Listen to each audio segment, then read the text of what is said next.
নমস্কার বন্ধুরা, আপনারা দেখছেন ASM Bangla online YouTube channel.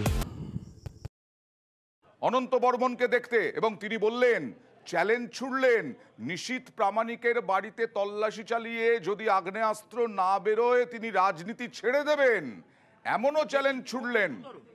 Mobile কেড়ে নেওয়া হয়েছে। আমি এখন বলতে বাধ্য হচ্ছি যে কমিশন নিরপেক্ষতা তো কিছু নেই, প্লাস হচ্ছে পুলিশকে একদম ইনঅ্যাক্টিভ করে দিয়েছে, দিয়ে এইগুলো চালাচ্ছে, পুলিশকে ভয় দেখিয়ে আছে বলেই তো ওরা আজকে যারা ওকে মেরেছে তারা, আমি একদম 100% পুলিশ গিয়ে নিশীথ প্রামাণিকের বাড়ি রেড করুক, ওই বাড়ির থেকে যদি না বেরোয় রাজনীতি ছেড়ে দেবো, রাজনীতি ছেড়ে দেবো। আপনি নিজে বলেছিলেন বেরিয়ে ভোট দিতে যাবেন, কিন্তু যেতে পারলেন না, আলটিমেট আপনাকে আসতে হলো হাসপাতালে। হাসপাতালে আসতে হলো তো আমার প্রোগ্রাম চেঞ্জ করতে হচ্ছে। চোট কতটা গুরুতর? চোট কতটা গুরুতর উদয়নদা? চোট কতটা গুরুতর? চোট কতটা গুরুতর উদয়নদা? ডাক্তারকে নির্দেশ দিচ্ছেন।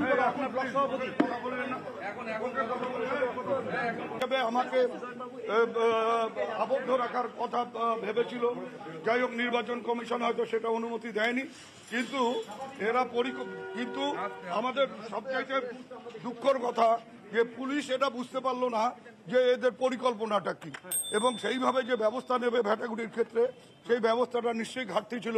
না হলে পরে একজন ব্লক সভাপতি, এবং সে ওই এলাকারই ছেলে, সে তার ভোট দিতেও গেছে, ভোটও তার ওই কেন্দ্রে, তাকে ভোটের কেন্দ্রের সামনের থেকেই মেরে এইভাবে মারা হয়েছে। কিভাবে মারা হয়েছে আপনারা দেখেছেন, এবং আমি আগে থানায় যাবো। আমি থানায় উদয়নদা এই মুহূর্তে থানায় প্রবেশ করছেন, দিনাটা পুলিশ স্টেশন, সেখানে প্রবেশ করছেন, এবং এখানে আরেকজন, আপনি কি তৃণমূল কর্মী?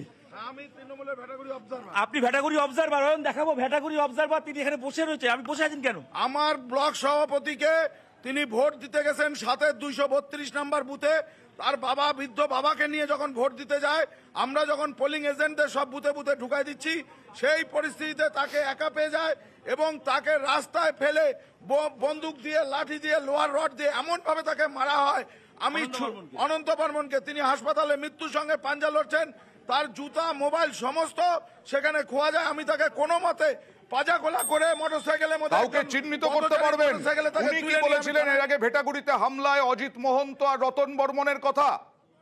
অজিত মহন্ত, হীরেন মহন্ত, এদের নেতৃত্বে, এবং আবার বলেন, রতন বর্মন, হীরেন মহন্ত, অজিত মহন্ত, এই তিনজনের নেতৃত্বে প্রায় 30-40 জন নিশীথ প্রামাণিকের বাড়িতে যারা থাকে, সেই সমস্ত দুষ্কৃতীরা সমস্ত অস্ত্রশস্ত্র নিয়ে এসে অনন্ত বর্মনের উপর আঘাত করে।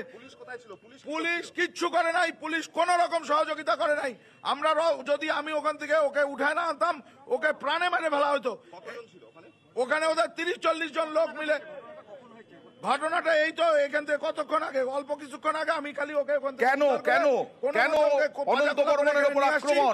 কি মনে করছেন ওনাকে মারা হলো কেন? আক্রমণ কেন? উনি তৃণমূলের ব্লক সভাপতি, উনি ওই ব্লকের ব্লক সভাপতি, এবং উনি নিজের ভোট ওইখানে, উনি এইরকম সন্ত্রাস ওইখানে উনি থাকতে পারেন না।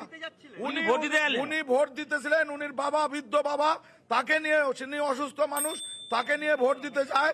এই পরিস্থিতিতে তাকে এইরকম ভাবে আঘাত করা হয়, এবং গতকাল সারা রাত ধরে সেখানে বোম্বিং করা হয়। বোম্বিং করে ভোটদানে সমস্ত ভোটারদের, মাইনরিটি ভোট যেখানে যেখানে আছে, যে সমস্ত বুথে তাদেরকে না করে দেওয়া হয়েছে ভোট দিতে।